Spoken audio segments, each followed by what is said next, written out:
त्या दोघांच्या लग्नाला आज 2 दिवस झाले होते। ते दोघे आज परिवारासोबत कुलदैवताच्या दर्शनासाठी चाललेले होते। सचिन सर्वांच्या नजरा चोरून तेजस्वीकडे पाहण्याचा प्रयत्न करत होता, पण का कुणास ठाऊक, परंतु तेजस्वीचं लक्ष सचिनकडे नव्हतं। तेजस्वी तिच्याच विचारात दंग होती। सचिनला हे जरा वेगळं वाटत होतं, पण तो त्याच्या मनाला समजूत घालत होता की कदाचित नवीन लग्न झालं आहे म्हणून तिच्यासाठी हे सगळं नवीन आहे, त्यामुळे ती जरा नर्वस असेल। तेजस्वी दिसायला तशी सुंदर होती, त्यामुळेच तर सचिनने जेव्हा तेजस्वीला पाहिलं तेव्हा त्याने लगेच लग्नाला होकार दिला। तिचं ते भरदार शरीर, रेखीव चेहरा, गोरा रंग आणि ते लांब सडक केस, आणि लग्नानंतर तर तिचं शरीर अजूनच खुलून दिसत होतं, पण मात्र तिचा चेहरा पडलेला होता। सचिनला तिच्यासोबत बोलू वाटत होतं। त्याला वाटत होतं की तेजस्वीला विचारावं की तिला कशाचा त्रास होत आहे का कशाचं टेन्शन आहे। सचिनने त्याच्या वहिनीला आवाज दिला आणि वहिनीला म्हणाला की वहिनी, मला थोड्या वेळ तेजस्वी सोबत बोलायचं आहे, त्यामुळे काहीतरी अरेंजमेंट करा। वहिनी सचिनची मस्करी करत म्हणाली की अहो भाऊजी, थोडं थांबा, अशी कोणती घाई लावली आहे? ती तुमची बायको आहे, शेवटी तुमच्याकडेच येणार आहे। प्लीज वहिनी ऐका ना, फक्त थोड्या वेळेस मला तिच्यासोबत बोलायचं आहे। बरं नका लय मस्का मारू, काहीतरी ॲडजस्ट करते। त्याच्या वहिनीने खूप प्रयत्न केले, परंतु सगळे फॅमिली एकत्र होते, त्यामुळे ते शक्य झालं नाही। शेवटी ते परतीच्या प्रवासाला लागले आणि घरी येऊनच थांबले। सगळे खूप थकले होते, म्हणून आपापल्या खोलीमध्ये झोपायला गेले, पण सचिनला काही केलं झोप येत नव्हती। सचिनच्या डोळ्यासमोर तेजस्वीचा उदास चेहरा सारखा येत होता। त्याच्या डोक्यात हजारो प्रश्न थैमान घालत होते।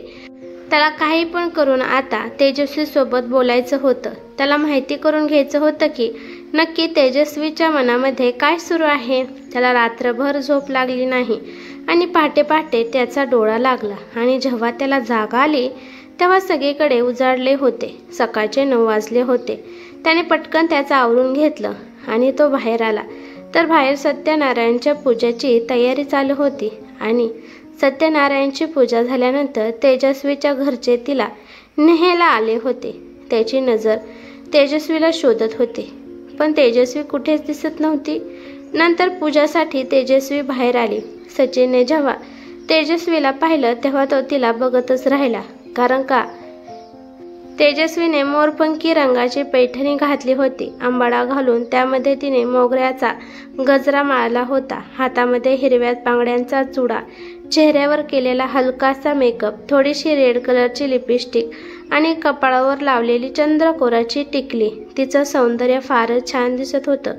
वहिनीच्या आवाजाने सचिन भानावर आला आणि पटकन पाठावर व्यवस्थित बसला। पूजा चालू झाली।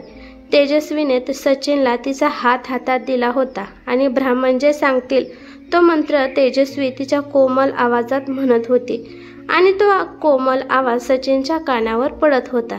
तिचा स्पर्श सचिनला हवाहवासा वाटत होता, पण जेव्हा पण ब्राह्मण म्हणाले की पूजा संपली तेव्हा सचिन जरासा नाराज झाला। त्याला वाटलं आता तेजस्वी आपल्यापासून लांब जाईल, नंतर तिला शोधायला इकडे तिकडे पाहावे लागेल। पूजाचा प्रसाद सगळ्यांनी घेतल्यावर नंतर जेवाय बसले। तेजस्वीचे माहेरचे तिला नेण्यासाठी आले होते। सचिन थोड्या वेळ विसरूनच गेला की त्याला तिच्यासोबत बोलायचं आहे।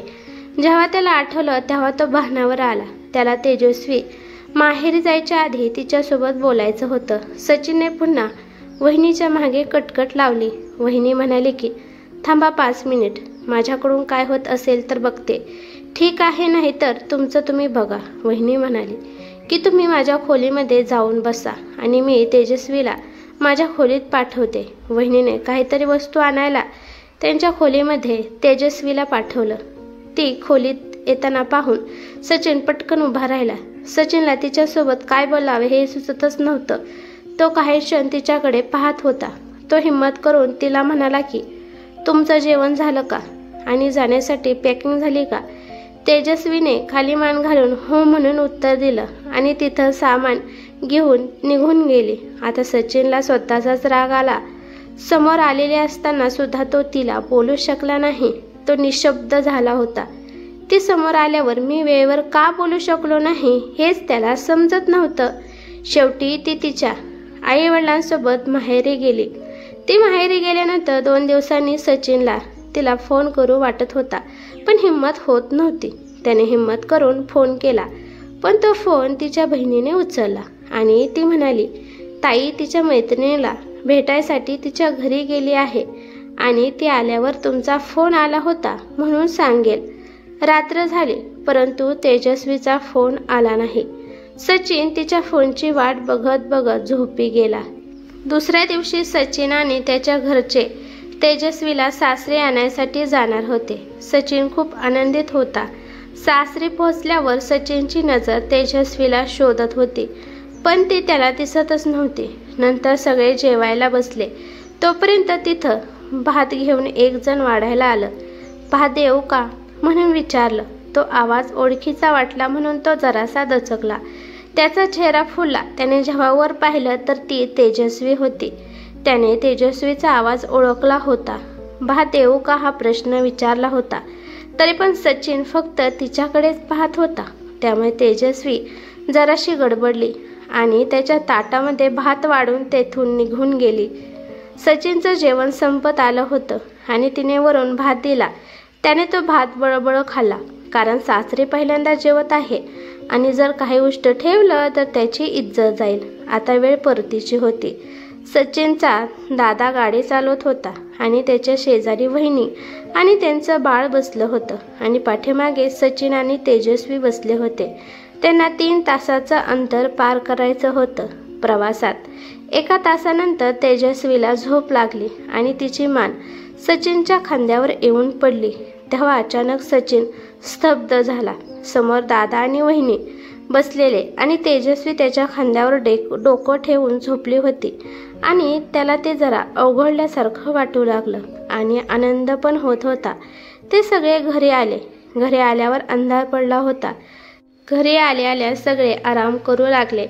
वहिनी तेजस्वीला घेऊन अर्धा तास कुठेतरी गेलती. जेव्हा वहिनी माघारी आली तेव्हा ती सचिनला म्हणाली की, सचिन भाऊजी तुम्ही फ्रेश व्हा आणि तुमच्या खोलीमध्ये जावा, तुमच्यासाठी एक सरप्राईज आहे. तो जेव्हा खोलीमध्ये गेला त्याला समोर पाहून आश्चर्यचकित वाटलं.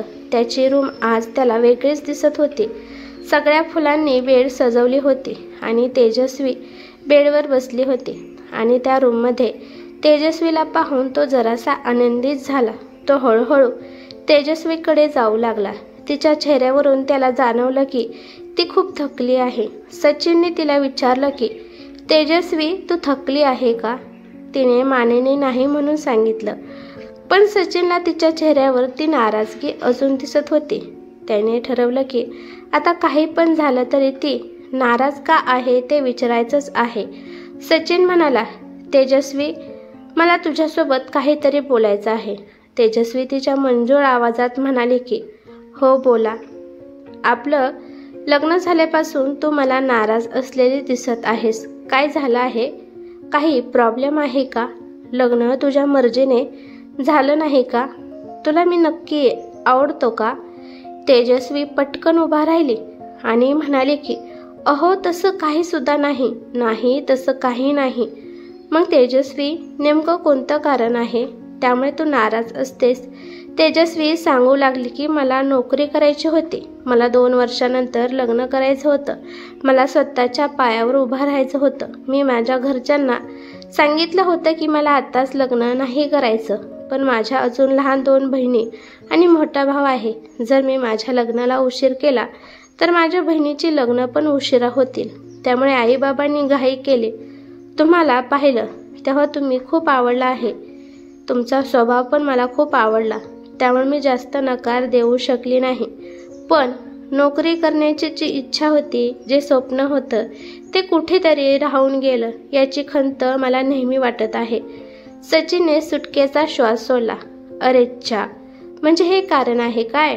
पण तुला कोण म्हणाले की तुझं लग्न झाल्यावर तू नोकरी करू शकत नाही? अगं तू इथे आरामशीरपणे नोकरी करू शकते. तेजस्वी आश्चर्यचकित होऊन म्हणाले की, खरंच मी नोकरी करू शकते? हो ग, तू नोकरी करू शकते. तुझं लग्न झालं आहे म्हणून काय झालं? तुझ्या आयुष्याचे निर्णय सगळे निर्णय थोडीच आम्ही घेणार आहोत. मी तुझा नवरा आहे, तुझा मालक नाही जो तुझ्यावर बंधने टाकेल. पण घरचे काय म्हणतील? त्यांना सगळं हे पटेल का? अगं तेजस्वी, वहिनीच्या लग्नाला 5 वर्ष झाले.